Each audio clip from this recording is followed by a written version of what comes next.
இன்றைய நிறைவு செய்தியாக சட்டத்துறை அமைச்சர், மின்சாரத்துறை அமைச்சர் நிர்மல்குமார் வந்தவுடனே சொல்லியிருந்தாரு, மாநிலங்களுக்கு ஆளுநர் தேவையில்லை, மேனேஜர் போல செயல்படுபவர்கள் தான் ஆளுநர் அப்படின்னு ஏற்கனவே ஒரு சர்ச்சைக்குரிய விஷயத்த சொல்லியிருந்தாரு.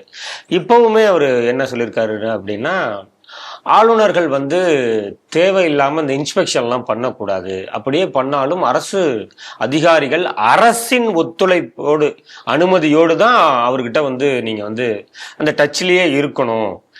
ஆளுநர்கள் சும்மா அந்த இன்ஸ்பெக்ஷன் தேவையில்லாத இதிலெல்லாம் தலையிடக்கூடாது அப்படிங்கிற மாதிரி அவர் தன்னுடைய ஸ்டேட்மெண்ட்டை சொல்லியிருக்காரு. உண்மையிலேயே இந்தியன் கான்ஸ்டியூஷன்ல அந்த மாதிரி இருக்கா அப்படிங்கிறது வல்லுநர்கள் தான் அதை பற்றி சொல்லணும். இருந்தாலும் உங்களுக்கு தெரிஞ்ச விஷயத்த நீங்கள் பகிர்ந்துக்கலாம் சார். அதாவது கம்யூனிஸ்டோட சேர்ந்தவன் காலப்போக்கில் காலாவதி ஆகிடுவான், இல்லை நாசமாக போய் நடுரோட்டுக்கு வந்துடுவான் அப்படிங்கிறது ஒரு முதுமொழி, பழமொழி, மக்கள் மத்தியிலே இருக்கக்கூடிய ஒரு சொல்லடை. ஏன்னா நீங்கள் கம்யூனிஸ்டோட சேர்ந்தீங்கன்னா ஒன்றும் உங்களை மாதிரியே உண்டியல் எடுத்து பிச்சை எடுக்க அவன் வச்சிருவான் அப்படிங்கிறது தான். ஆனால் பரம யோக்கியம் மாதிரிலாம் வெளியில் பேசுவான், ஆனால் 1ஆம் நம்பர் ஒழுசையாக இருப்பான் அப்படிங்கிறது. இந்த சு வெங்கடேசன் அவருக்கு இந்த மத்திய அரசை ஏதோ ஒன்று சொல்லிக்கிட்டே இருக்கணும் அப்படிங்கிறது ஆசை.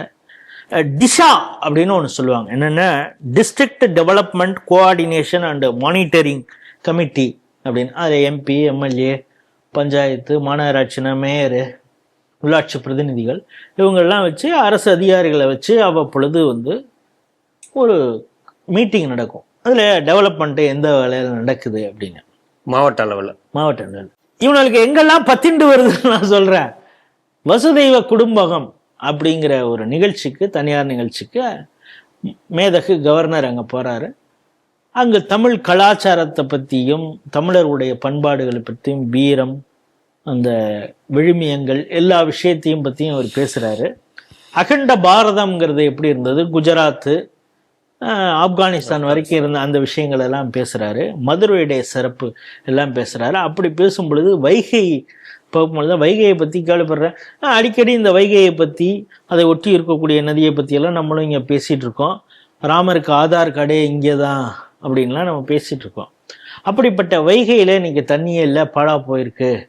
அதை சரி செய்வதற்கு இளைஞர்கள் முன்வர வேண்டும், தன்னார்வலர்களாக வர வேண்டும் அப்படின்னு ஒரு அறைகூவல் விடுக்கிறார்.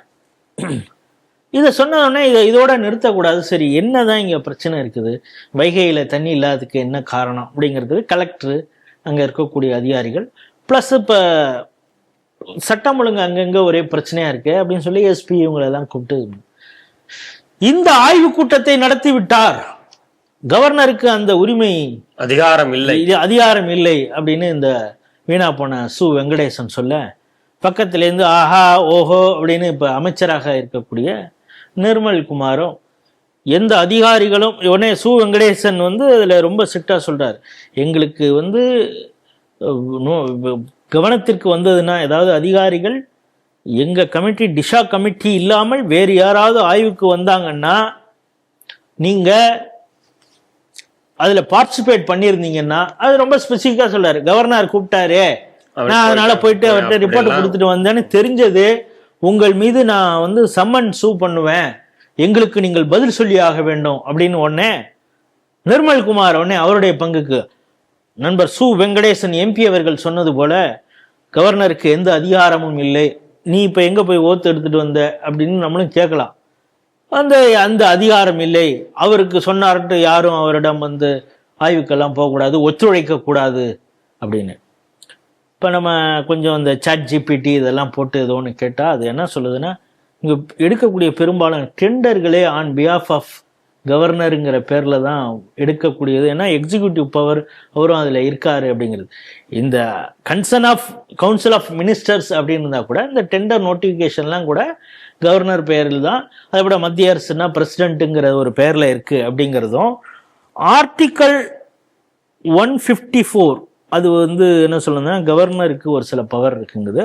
ஆர்டிக்கல் 163 என்ன சொல்லுதுன்னா, it dictates the must execute the power only on the aid and advice of council of ministers அப்படின்னு சொல்லுது.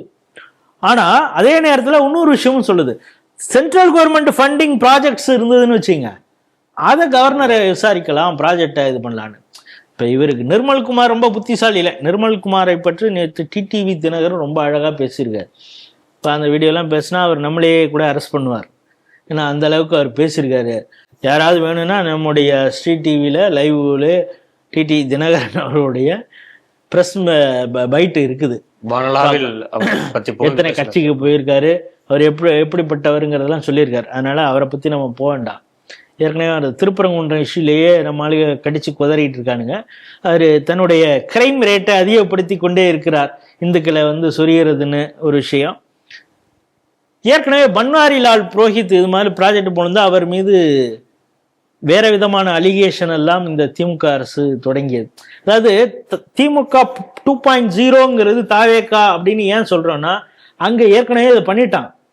அவரை பத்தி ஒரு மீடியா பெண்மணி அசிங்கமாக பேசினதா இருக்கட்டும், நக்கீரன் செட்டப் செய்து ஒரு பேராசிரியரோட தொடர்பு படுத்தி எழுதி, அதுக்கப்புறம் யாருக்கும் தெரியாம கதவை சாத்திட்டு போய் காலில் விழுந்து மன்னிப்பு கேட்ட, மீசை மட்டும்தான் அவ்வளோ பெருசு, ஆனா கதவை சாத்திட்டு போய் மன்னிப்பு கேட்ட அந்த ஒரு அயோக்கியத்தனம், அது ஒரு மீடியா ஹவுஸ் பண்ணது. இதெல்லாம் நம்ம பார்த்துட்டு இருக்கோம். இப்ப இவருக்கு இப்பவே ஒரு யாரும் ஒத்துழைக்க கூடாது அப்படிங்கிறாரு. இது எந்த அளவுக்கு சரின்னு. சரி, கவர்னர் ஆய்வு செய்யக்கூடாது, வேற என்ன தாவேக்கால இருக்கிற விசிலடிச்சான் குஞ்செல்லாம் போய் இப்ப ஆய்வு பண்றானு, இது எந்த கேட்டகரியில வருது? ஒரு நர்ஸ் அம்மா ஒரு நர்ஸ் அம்மா டாக்டர் வேஷம் போட்டுக்கிட்டு போய் ஆய்வு பண்ணது, அது எந்த வகையில வருது?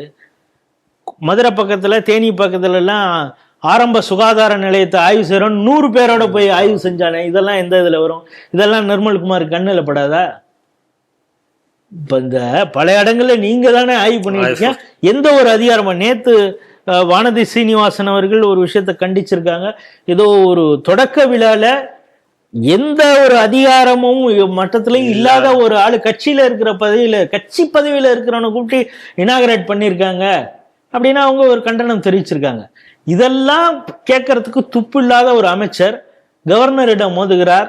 ஏற்கனவே RN ரவி அப்படிங்கிற ஆகச்சிறந்த கவர்னர்கிட்ட மோதிய திமுக இன்னைக்கு மண்ணை கவி கொண்டு இருக்கிறது. அதனால ஒரு சில இந்த துடுக்கான ஒரு சிலர்னால இந்த கட்சிக்கே கெட்ட பெயர் அவப்பெயர் வரும். இந்த கட்சி பல விஷயங்களை பதில் சொல்ல வேண்டி இருக்கும் அப்படிங்கிறது தான் நம்முடைய பார்வை. இன்னொன்று, இந்த மதுரையுடைய MP இருக்கார, இது ஆத்தா சுத்து காத்துல பிறகுது, கும்பகோணத்துல போய் கோதானம் கொடுத்தானாங்கிற கதையா, குப்பை மேடுல மிகச்சிறந்த ஒரு நேரத்துல கோயில் மாநகரமாக சொல்லப்பட்ட மதுரை குப்பை மாநகரமாக மாறி இருக்கிறதுக்கான காரணமே இந்த ஆளுதான். அதுக்கப்புறம் இவங்களுடைய கட்சிக்கான ஒரு தொண்டரடி பொடியாக இருக்கக்கூடிய டைஃபியும் SFஐயும் ஒரு போராட்டம் 2 நாள் முன்னாடி பண்ணியிருக்கான், முற்றுகையிட்டு இருக்கான். எதுக்கடா அப்படின்னா, குப்பை மேலாண்மையில் திருட்டு நடந்திருக்குது மதுரையில. என்னடான்னா, இப்ப 1 கிலோவுக்கு குப்பை அந்த இது எடுக்கிறாங்களே, திட கழிவு இந்த இதெல்லாம் எடுக்கிறாங்க, இதுக்கு ஒரு வெயிட், அந்த வெயிட்டுக்கு ஒரு ரேட். ஏன்னா இது தனியார் இதுதானே இவங்க எடுக்கிறாங்க. இப்ப சென்னையிலையும் கூட ஒரு தனியார் கம்பெனி தானே இது பண்றாங்க. இந்த வெயிட்டுக்கு தகுந்த மாதிரி ஒரு ரேட் இருக்குது. இந்த வெயிட் இல்லைங்கிறத எப்படி பண்றாங்க அப்படின்னா, வெயிட் காட்டணும், இன்க்ரீஸ் பண்ணி காட்டணும். அப்படின்னா என்னன்னா, சாதாரண இந்த குப்பைகளோடு இந்த வீடெல்லாம் இடிச்சு காரையெல்லாம் ஒதுங்குது இல்ல, அதெல்லாம் தூக்கி கல்லெல்லாம் போட்டா வெயிட் ஜாஸ்தி ஆகும்ல, அப்படி திருட்டுத்தனம் பண்ணி கோடிக்கணக்கில் சம்பாரிச்சிருக்கானு சொல்லி இவங்க டைஃபியும் SFஐயும் தான் போராட்டம் பண்ணியிருக்கானு. ஸோ ஒரு குப்பை மாநகரமாக இந்த MP ஆக்கியது மட்டுமில்ல, அந்த குப்பை மேலாண்மையிலே இவ்வளவு திருட்டு நடந்திருக்கு. இந்த திருட்டு நடந்தா இங்க ஏற்கனவே திமுக அந்த மாநகராட்சி அவங்க கையில தான் இருந்தேன்னு கூட்டணி அவனோட நீங்க தான்டா இருந்தீங்க, அப்பெல்லாம் என்ன பண்ணிட்டு இருந்தீங்க? ஸோ இந்த லட்சணத்துல இருக்கக்கூடிய ஒரு MP கவர்னரை மிரட்டுறது, மத்திய அரசை இது பண்றது அப்படிங்கிறதுலாம் இந்த போக்கு சரியில்லை. நான் ஆரம்பத்தில் சொன்னதுதான், கம்யூனிஸ்டுகளோடு நீங்க சேர்ந்தீங்கன்னா உங்க நடுத்தரவுல நாதாரித்தனமாக உங்களை செய்ய விட்டுருவான், நீங்க அப்புறம் நக்கிட்டு போயிடுவீங்க அப்படிங்கிறது தான் இந்த செய்தி.